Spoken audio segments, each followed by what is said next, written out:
Ben, c'est une nouvelle culture. Pour nous, c'est une nouvelle culture. Ça fait 2 ans qu'on l'a fait, notre deuxième été. C'est pour répondre un peu à l'offre, à la demande de nos restaurateurs, de nos clients, de diversifier un peu notre panier de produits qu'on fait. On fait déjà des micro-pousses, des fleurs comestibles, on fait des fines herbes, là, les aromates, mais on voulait offrir quelque chose de plus. Et les mini-légumes, ben, c'est quelque chose qui est très demandé au niveau de la restauration. C'est des fois un légume qu'on est très habitué de consommer, mais qui est juste dans un format beaucoup plus petit. Fait que une famille normale n'auront pas besoin d'un mini légume parce que pour avoir la même quantité de protéines végétales, ben, il va falloir qu'il y ait 4 à 5 fois le même légume pour avoir la même grosseur.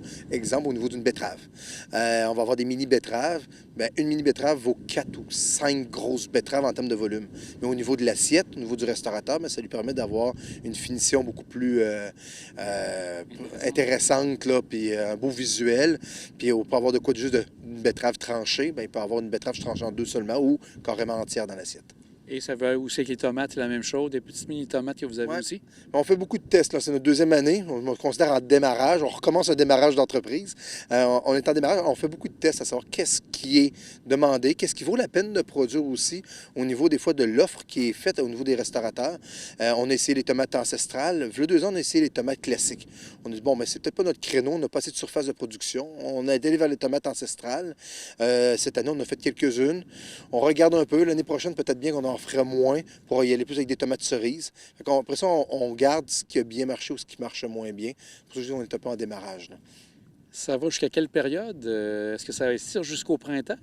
Bien, là, c'est un peu spécial cette année. Comme on dit, on est quoi, le 2 novembre, là, puis on est dehors encore, là, puis il fait pas loin de 10 degrés. Mais avec les infrastructures qu'on a, même si elles ne sont pas très lourdes, on a des tunnels chenilles, on a des toiles là, qui gardent une certaine température et on produit des légumes en fin de saison comme des crucifères qui demandent du froid.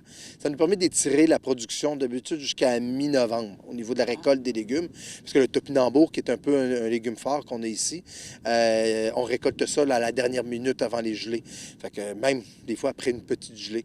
Fait que ça nous amène jusqu'à mi-novembre. On a une grosse chambre froide ici qu'on a construite l'année passée. Ça nous permet d'entreposer nos légumes pour pouvoir les étirer jusqu'à Noël, voire peut-être même de janvier, février, mars, tout dépendant des quantités puis de la demande. Et on recommence au mois de mai, juin à planter en champ. Fait qu'il y a une petite courte période, peut-être qu'il n'y a rien pour l'instant, parce qu'on n'a pas de serre en pleine terre là, qui a un chauffage d'appoint. Et c'est pour combien de distributeurs que vous faites à peu près ce type de culture? Ben, pour l'instant, là, au niveau des distributeurs, on en a avec Viandex, qui est un distributeur qui offre quand même quelques produits de nos mini-légumes. On a Gordon, GFS, là, qui offre nos fleurs comestibles, nos micro-pousses, nos aromates. Et le reste des légumes, en bonne majorité, sont en vente directe chez nos restaurateurs. On a grosso modo là, une soixantaine de clients, là, un peu plus, un peu moins, là, dans la grande région de Québec. Et ce qui est particulier, vous le faites sans herbicide, j'ai bien compris. Oui, on essaye d'être le plus possible, parce qu'on utilise l'herbicide, il faut dire les vraies choses. Là. Mais exemple, j'ai traité avec du vinaigre, qui est un herbicide, mais on s'entend, c'est très naturel. Fait qu'on essaie d'être le plus écologique possible, mais en ayant aussi là, toujours la notion de rentabilité au bout de la ligne. Là.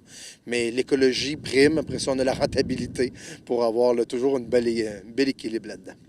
Après cette deuxième année, est-ce que vous sentez que ça peut être intéressant pour un marché pour moyen-long terme maintenant? Oui, oui, oui, on profite de nos créneaux, là, vraiment nos légumes qu'on prisés, qu'on aime. Justement, la rabiole en est un, la rabiole blanche, la rabiole rose, les mini-betteraves. Ça, les mini-racines, on aime beaucoup. La fleur de courgette, qui est un produit estival avec les mini-courgettes, ça marche très, très bien. Fait qu'on est en train de sélectionner un peu nos produits qu'on est capable de sortir, quand même avec une quantité, pour être capable d'offrir un prix qui est compétitif, là, puis qui est bon pour nos chefs. Là.